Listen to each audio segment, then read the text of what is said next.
खबर उत्तर प्रदेश के साथ मैं सोनी चौहान। खबरों का रुख करें उससे पहले एक नजर सुर्खियों पर। यूपी सरकार ने सुप्रीम कोर्ट में दाखिल की ओबीसी आयोग की रिपोर्ट। चुनाव के लिए सुप्रीम कोर्ट से हरी झंडी का इंतजार।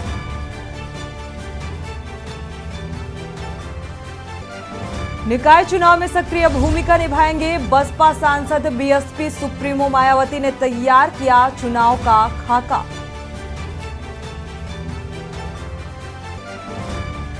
आरएलडी अल्पसंख्यकों को अभियान चलाकर जोड़ने का प्रयास। पार्टी पदाधिकारी अल्पसंख्यक गांव-गांव जाकर जोड़ेंगे। 15 मार्च से लखनऊ से होगी इस अभियान की शुरुआत। महिला लाभार्थियों का वोट बैंक बढ़ाएगी बीजेपी। लोकसभा चुनाव के मद्देनजर किया जाएगा संपर्क। हर बूथ पर कमल मित्र बहन की होगी नियुक्ति। अतीक की पत्नी शाइस्ता साजिश में थी शामिल। उमेश पाल हत्याकांड के शूटर्स पर 5-5 लाख का इनाम।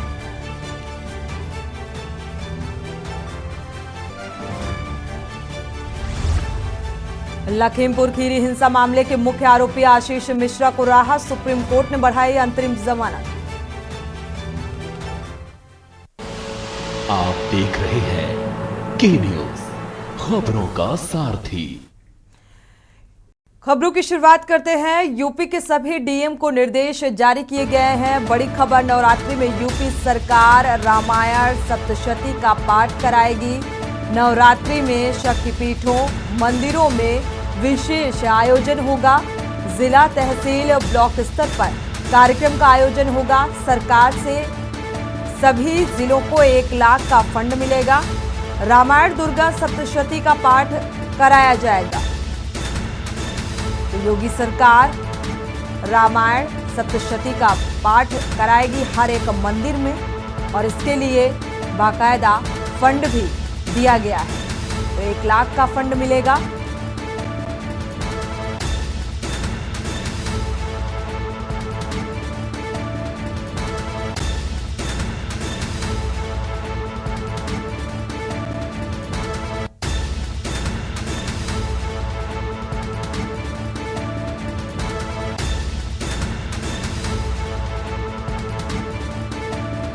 धर्म ग्रंथों को सहेजने की एक कवायद यूपी सरकार की नजर आ रही है। हर जिला और तहसील ब्लॉक स्तर पर हर एक मंदिर में नवरात्रि में शक्तिपीठों पर मंदिरों में विशेष आयोजन के साथ रामायण का पाठ सप्तशती का पाठ कराया जाएगा।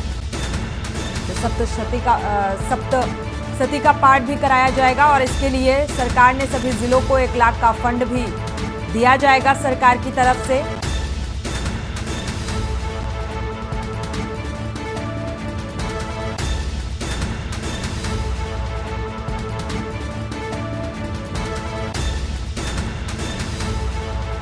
अभी तक नवदुर्गा में सप्तशती का पाठ किया जाता था, लेकिन एक और अध्याय जुड़ता नजर आ रहा है। रामायण का भी पाठ अनिवार्य होगा।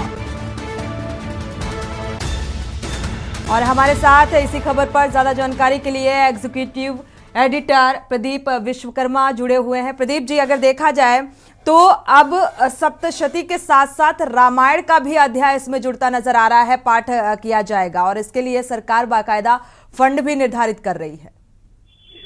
बिल्कुल। देखिए, ये पर्यटन विभाग का कार्यक्रम है जी। और पर्यटन विभाग ने कहा है कि अभी जो ये नवरात्र चलेंगे, नवरात्र में दुर्गा जी की पूजा होगी, उसके बाद में अखंड रामायण का पाठ किया जाएगा, यानी कि 24 घंटे का पाठ किया जाएगा। इसके लिए किसी को आर्थिक रूप से दिक्कत ना हो, बाकायदा फंड यहाँ से भेजा जा रहा है। 1 लाख रुपए का फंड यहाँ से रिलीज किया जा रहा है। जहाँ जहाँ पर ये कार्यक्रम होंगे तो बड़ी तादाद में ये कार्यक्रम यहाँ पर मनाया जाएगा, यानी कि धार्मिक उत्सव होगा पूरी तरीके से। नवरात्र में 9 दिन दुर्गा की पूजा होती है, और उसके बाद में ये रामायण का पाठ होगा। एक बहुत बड़ा आयोजन है। पूरे प्रदेश में इसको मनाने का ऐलान कर दिया गया है। सांस्कृतिक विभाग इसमें जुटा हुआ है। सारे आंकड़े जुटाए जा रहे हैं कहाँ कहाँ पर ये कार्यक्रम होगा, और उनको पैसे भी भेजे जाएंगे। लेकिन अब अगर हम इसे थोड़ा इधर हट करके देखें तो रामचरितमानस रामायण का पाठ करने का क्या मकसद है। दरअसल जो स्वामी प्रसाद मौर्य ने अभी सवालात उठाए थे, उसको लेकर के बिल्कुल मैं इसी सवाल पर आ रही थी। जी हाँ सोनी। जी, मैं इसी सवाल पर आ रही थी। जिस तरीके से रामचरित मानस को लेकर जो बयान दिए गए, क्या सरकार का फैसला इससे भी जोड़कर देखा जा सकता है? धार्मिक ग्रंथों को सजोने की एक कवायद सरकार की। बिल्कुल, इस बात में कोई शक नहीं है, क्योंकि जिस तरह से स्वामी प्रसाद मौर्य ने एक नया नरेशन खड़ा किया है, एक नया परसेप्शन खड़ा किया है, और उसको देखते हुए जिस तरह से रामचरित मानस को लेकर के, उसकी कुछ चौपाइयों को लेकर के एक खास वर्ग में, दलित हों, पिछड़े हों, उनमें एक आक्रोश नजर आ रहा है, और महिलाओं में भी, जो कि आबादी की 50% है, तो उसको कम करने के लिए और इन रामचरितमानस और रामायण को आगे बढ़ाने के लिए ये कवायद की जा रही है कि यानी कि पूरी तरीके से प्रदेश का माहौल होगा जो धार्मिक होगा, और उस धार्मिक माहौल के साथ साथ में रामायण और रामचरितमानस को भी घर घर पहुंचाने और फिर से उसका जोर शोर से चलन शुरू करने का कि यहाँ पर एक कवायद के रूप में इसको देखा जा रहा है।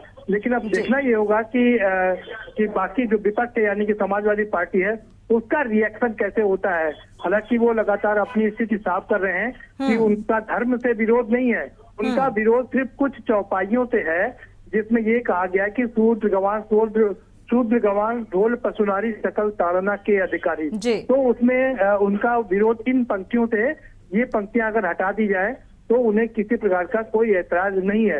हालांकि अभी जो 50 लाख कॉपी छापी गई है रामचरितमानस की, उसमें ताड़ना का जो शाब्दिक अर्थ है उसको बदल दिया गया, उसको शिक्षा करार दे दिया गया। लेकिन फिलहाल एक कवायद हम ये कह सकते हैं, सरकार की कवायद है कि धार्मिक माहौल को बनाए रखा जाए और रामचरितमानस को घर घर पहुंचाया। बिल्कुल, सवाल ये भी है कि रामचरित मानस को लेकर इससे पहले कोई टिप्पणी कभी निकलकर सामने भी नहीं आई किसी भी राजनीतिक दल की तरफ से, और अब ये टिप्पणी जिस तरीके से बयानबाजी हुई, इस पर काफी राजनीति भी हुई, और धार्मिक जो आस्था से जुड़े हुए लोग हैं उनमें एक नाराजगी भी देखने को मिली। सरकार ने 1 लाख का फंड इसके तहत दिया जाएगा, रामायण और सप्तशती के लिए जो आयोजन किए जाएंगे, इस कार्यक्रम को 1 लाख का फंड दिया जाएगा। क्या ये सीमित है? इससे सारी चीजें जो कार्यक्रम के आयोजन हैं वो अच्छे से हो सकेंगे? काफी होगा ये फंड? बिल्कुल, आपके 2 सवाल हैं सोनी, मैं जरा पहले सवाल का जवाब दर्शकों तक पहुंचा दूं। ये ऐसा नहीं है कि पहले इसका विरोध नहीं किया गया। रामचरितमानस का विरोध लंबे समय से चला आ रहा है। रामचरितमानस की जो कुछ चौपाइयां हैं, दोहे हैं, उनका विरोध एक लंबे समय से चला आ रहा है, और राजनीतिक पार्टी ने भी इसका विरोध नहीं किया, ऐसा नहीं है।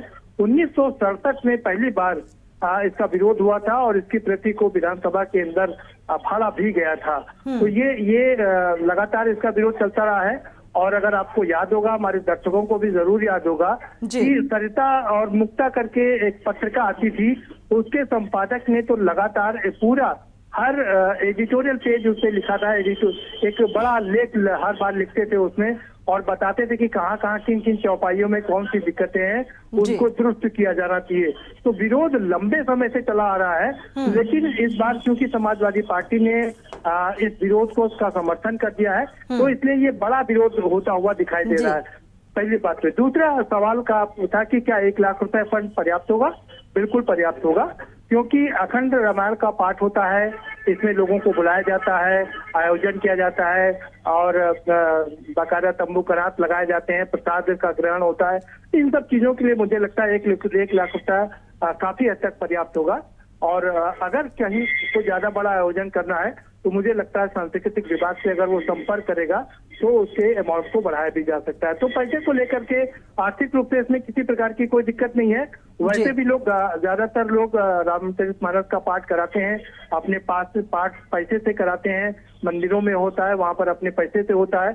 और अब अगर सरकार इसमें मदद कर रही है तो उनके लिए एक बड़ी सहायता होगी। बिल्कुल, सरकार के इस फैसले का जाहिर सी बात है जो जनता है वो स्वागत कर रही होगी। जिला, तहसील, ब्लॉक स्तर पर कार्यक्रमों का जिस तरीके से आयोजन किया जाएगा, बिल्कुल इस बात में कोई शक नहीं है कि हमारी देश की जनता पूरी तरीके से धार्मिक है। और ज्यादातर जो ओबीसी है, दलित ने तो अपने आप को काफी हद तक मना कर रखा है, रोक रखा है, जब से डॉक्टर भीमराव अम्बेडकर और कांसीराम ने मुहिम चलाई थी। लेकिन बैकवर्ड की अगर हम बात करें तो ज्यादातर बैकवर्ड जो कि 55% जिनकी आबादी है, उसमें से ज्यादातर वो बहुत ही कट्टर धार्मिक होते हैं। मंदिर जाना, पूजा पाठ करना और एक एक चीज को धार्मिक रूप से सही करना, ये उनका प्रथम कर्तव्य होता है। तो जाहिर सी बात है कि ये एक बड़ा काम है और इस तरह से धार्मिकता को और आगे बढ़ाए जाने की बात की जा रही है। मंदिर बन रहे हैं लगातार, हर चाहे वो अयोध्या का मंदिर हो, बनारस का मंदिर हो या और दूसरे तमाम मंदिर वहां बनाए जा रहे हैं, जिससे कि जो हमारी धार्मिक आस्था है उसको मजबूत और किया जाए और उसको कहीं से कमी ना होने दी। बिल्कुल, धार्मिक ग्रंथों को सहेजने की एक कवायद कहा जा सकता है सरकार की, साथ ही इसके प्रति जो लोगों की आस्था है वो बनी रहे और ऐसे निरंतर चलती रहे, ये भी कहा जा सकता है। जैसा कि आपने कहा कि ये लड़ाई एक लंबे अरसे से चली आ रही है, 1967 से इसकी शुरुआत हुई और जिन कड़ियों को लेकर विवादित टिप्पणी की गई या बयानबाजी की गई, क्या अब उसमें सरकार सुधार करेगी, उनमें कोई बदलाव करेगी? देखिए, ये एक बड़ा मुद्दा हो चुका है सोनी, और इसमें खुद मोहन भागवत बोल चुके हैं। देखिए, अब बहुत बड़ी बात है, मोहन भागवत का इसमें बोलना अपने आप में एक बहुत बड़ी बात है, क्योंकि आरएसएस को माना जाता है कि वो धार्मिकता को बनाए रखने में उनसे बड़ा कोई संगठन नहीं है देश में, और अब तो इंटरनेशनल संगठन बन चुका है।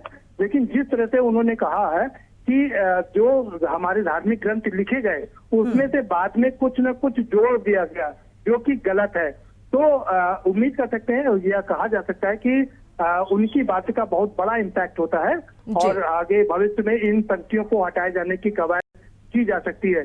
क्योंकि आपको याद दिलाते हैं कि एक समय ऐसा था कि जब पूरे प्रदेश में या पूरे देश में हर जगह मस्जिदों में एक शंकर जी की मूर्ति ढूंढने का एक चलन चल चुका था, और हर जगह आप चाहे कहीं भी हो आप देखेंगे वो कुछ लोग एक लिए आते थे कि यहाँ भी शंकर जी की मूर्ति पहले थी, इस मस्जिद को भी हटाया गया। तो पूरे देश में एक मुहिम चल निकली थी। तो मोहन भागवत का जब एक बयान आया था कि भाई हर मस्जिद में शंकर जी की मूर्ति ढूंढने का क्या मतलब है, हमारी लड़ाई जो श्री कृष्ण का मंदिर है और वहां पर है और बाकी से नहीं होना चाहिए। उसके बाद से आप देखिए कोई भी किसी ने भी उस पर कोई विरोध नहीं किया और उसके बाद कहीं से किसी भी मस्जिद से शंकर जी की मूर्ति मिलने की बात नहीं आई।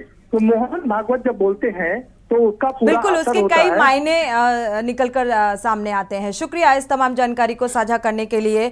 ये जो सरकार का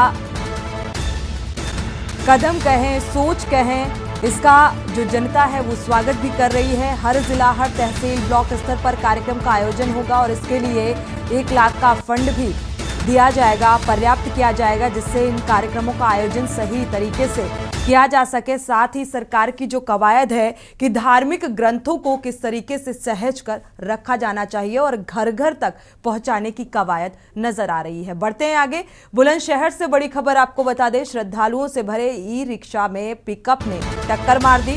7 महिला श्रद्धालु घायल हुई, 4 की हालत बेहद गंभीर बताई जा रही है। हायर मेडिकल सेंटर रेफर किया गया है।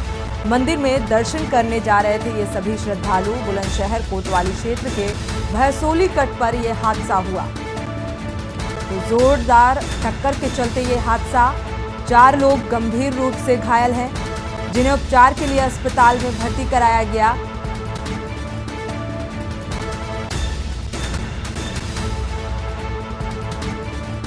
मेडिकल सेंटर रेफर किया गया है। तो मंदिर में ये दर्शन करने जा रहे थे सभी श्रद्धालु और हादसे का शिकार हो गए। कोतवाली क्षेत्र के भैसोली कट पर यह हादसा हुआ। ई रिक्शा और पिकअप में जोरदार टक्कर के चलते ये हादसा हुआ।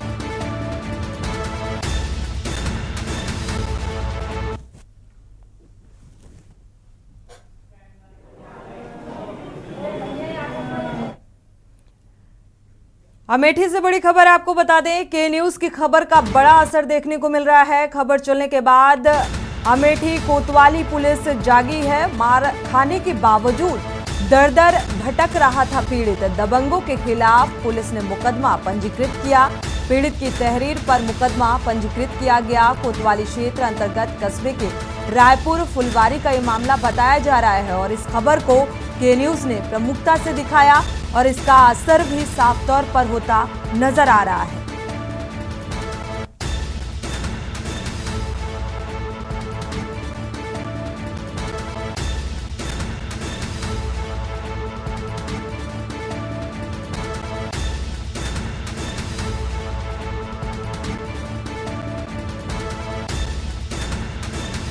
इस पूरे मामले को लेकर कार्रवाई होती नजर आ रही है। के न्यूज की खबर का बड़ा असर।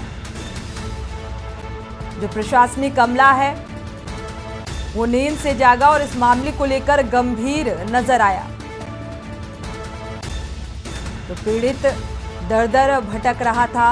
न्याय की गुहार लेकर दबंगों के खिलाफ पुलिस ने मुकदमा पंजीकृत किया है।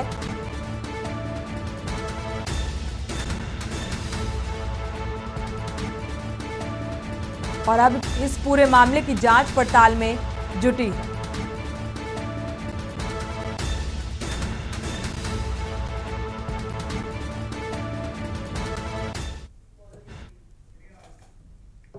कानपुर देहात से बड़ी खबर आपको बता दें, पुलिस महकमे में तबादला एक्सप्रेस चली है। एसपी ने कई थाना प्रभारियों से छीने हैं चार्ज, कई को नई जिम्मेदारी सौंपी गई है। कई थाना प्रभारियों के कार्यक्षेत्र में बदलाव किया गया है।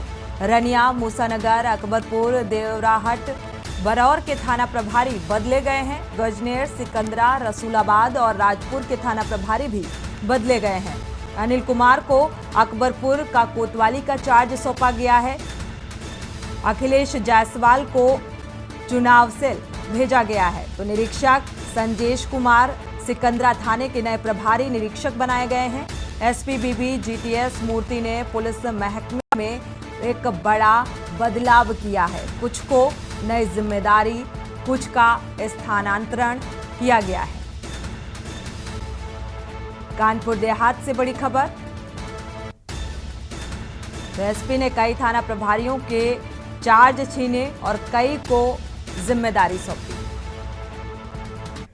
बरेली से इस वक्त की बड़ी खबर आपको बता दें, सूत्रों के हवाले से बड़ी खबर। अशरफ के साले सद्दाम पर हो सकती है बड़ी कार्रवाई। पुलिस जल्द सद्दाम पर इनाम घोषित कर सकती है। सद्दाम गुर्गा लल्ला गद्दी पर इनाम घोषित किया जा सकता है। दोनों पर अलग अलग थानों में मुकदमे दर्ज हैं। बरादरी और बिथरी चैनपुर थाने में मुकदमा दर्ज है।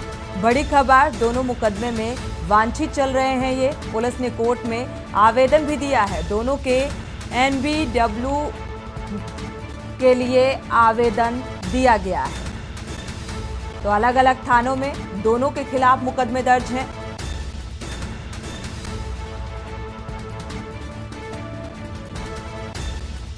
और जल्द ही इनाम भी घोषित किया जा सकता है।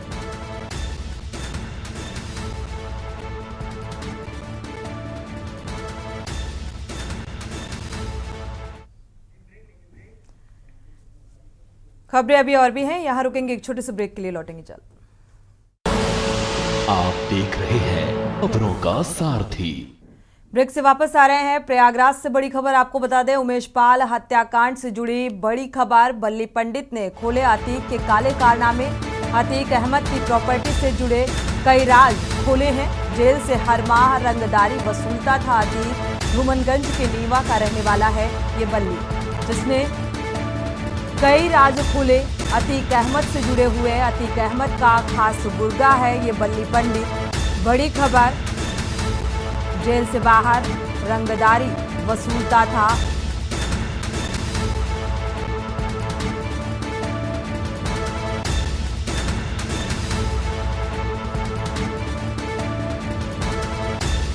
धूमनगंज के नीवा का रहने वाला ये बल्ली पंडित बताया जा रहा है। तो अतीक अहमद का खास गुर्गा है, जिसने अतीक के खिलाफ कई खुलासे किए।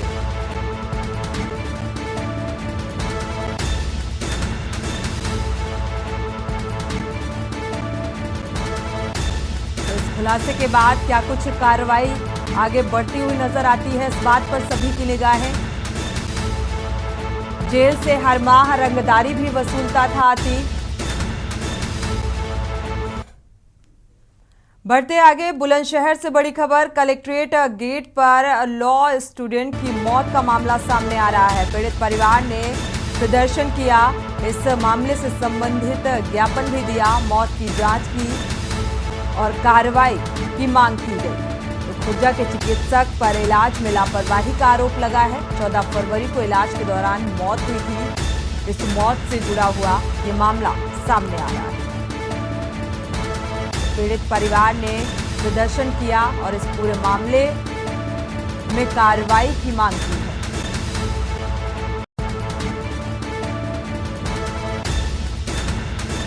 खुर्जा के चिकित्सक पर इलाज में लापरवाही बरतने का आरोप लगाया है। 14 फरवरी को इलाज के दौरान एक मौत हुई थी।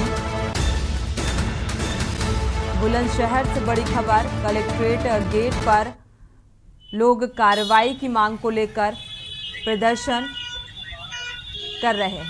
धरना इसलिए दिया जा रहा है, मेरा 19 साल का बच्चा BLLB फर्स्ट ईयर का स्टूडेंट था, बिल्कुल ठीक फिट एकदम। थोड़ा सा 2-3 दिन का बुखार आया था। बुखार में डॉक्टर नीरज जो खुर्जा क्लिनिक चलाते हैं, MBBS डॉक्टर हैं, उनका ट्रीटमेंट चल रहा था। उन्होंने अपने डे केयर में मेरे बच्चे को एडमिट किया, 10 मिनट में 5 इंजेक्शन लगाए। उसको वो अपने आप को हिला नहीं पा रहा था, बात नहीं कर पा रहा था, उसका BP डाउन था, उसको सांस लेने में प्रॉब्लम हो रही थी। स्पेशलिस्ट है, क्या बीमारी का इलाज कर रहे हो, हुआ क्या है?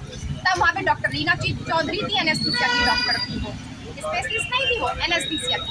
उन्होंने कहा आपके बेटे की स्थिति क्रिटिकल है, आपके डॉक्टर को भी ये बात पता है और अभी और भी क्रिटिकल होगी और अभी वेंटिलेटर पे भी जा सकता है। ये है कि जो भी दोषी हैं इसमें, मेरे बच्चे की इस स्थिति के जो भी दोषी हैं, जो भी डॉक्टर्स हैं या जो एडमिन है वहाँ प्रेम प्रकाश अरोरा कैलाश हॉस्पिटल का, सब कुछ उनके संज्ञान में था, उनको सब कुछ पता था। उन्होंने हमें धोखे में रखा, जानबूझकर ये सब किया गया। रुख करते हैं शाहजहांपुर का, जहां मुख्यमंत्री सामूहिक विवाह योजना का आयोजन किया गया और विवाह समारोह में हजारों दूल्हा दुल्हन दाम्पत्य सूत्र बंधन में बंधे। विवाह के मंडप में पहुंचकर यूपी के वित्त मंत्री और सहकारिता मंत्री ने नवविवाहित जोड़ों को आशीर्वाद दिया। इस दौरान यूपी के सहकारिता मंत्री JPS राठौर ने बताया कि मुख्यमंत्री सामूहिक विवाह योजना उन गरीब कन्याओं के लिए वरदान साबित हो रही है जिनके गरीब माता पिता अपनी बेटियों के हाथ पीले करने में असमर्थ होते हैं। मंत्री ने बताया कि शाहजहांपुर में 1313 जोड़ों की शादियां संपन्न हुई। विवाह योजना के अंतर्गत आज शाहजहांपुर में जिला प्रशासन द्वारा 1313 जोड़ों का वैवाहिक संबंध स्थापित करके पूरा विधि विधान से मंत्रोच्चार के द्वारा और विवाह का आयोजन किया गया है। उनको भरपूर जो गृहस्थी का सामान है उसमें पंखा है, प्रेशर कुकर है, बर्तन है और चांदी की पायल है, बिछिया है, ये सब सामग्री भी गृहस्थी दी गई है। साथ ही साथ 35,000 रुपए उनके खाते में नगद ट्रांसफर किए जा रहे हैं। तो इस तरह से एक भव्य दिव्य आयोजन जिसमें यहाँ पर उत्तर प्रदेश सरकार के मंत्री माननीय सुरेश कुमार खन्ना जी समेत हमारे सांसद विधायक सभी उपस्थित रहे। बढ़ते आगे, प्रयागराज उमेशपाल हत्याकांड के बाद बरेली जिला जेल केंद्रीय कारागार 2 में बंद माफिया अतीक अहमद के भाई अशरफ की अहम भूमिका मानी जा रही है और हत्याकांड से पहले जेल में अशरफ ने कई गुर्गों से मुलाकात की थी। गैर कानूनी तरीके से मिलाई कराई जाती थी और इस मामले में पुलिस ने एक गुर्गे को गिरफ्तार किया है। इससे पहले पुलिस 4 लोगों को गिरफ्तार कर चुकी है और इस कार्रवाई के बाद इस मामले में अब तक कुल 6 आरोपियों को गिरफ्तार किया जा चुका है। प्रयागराज में हुए उमेशपाल हत्याकांड के बाद माफिया अतीक अहमद के भाई अशरफ की तरफ जांच एजेंसियों की शक की सुई घूमती नजर आ रही है। माफिया अतीक अहमद का भाई अशरफ करीब 2.5 साल से बरेली की जिला जेल केंद्रीय कारागार में बंद है। जिला जेल में बंद रहने के दौरान गैर कानूनी तरीके से उसे गुर्गे से मुलाकात कराने और हत्या की साजिश रचने वाला जैसा एक मुकदमा बरेली के बिथरी चैनपुर थाने में 7 मार्च को दर्ज कर एक बंदी रक्षक और एक कैंटीन में सामान सप्लाई करने वाले को गिरफ्तार कर मुकदमा दर्ज किया गया था और इसके बाद बरेली पुलिस लगातार आरोपियों की तलाश में जुटी हुई है। देखिए, बिथरी चैनपुर स्थित केंद्रीय कारागार 2 में एक मुकदमा पंजीकृत हुआ था।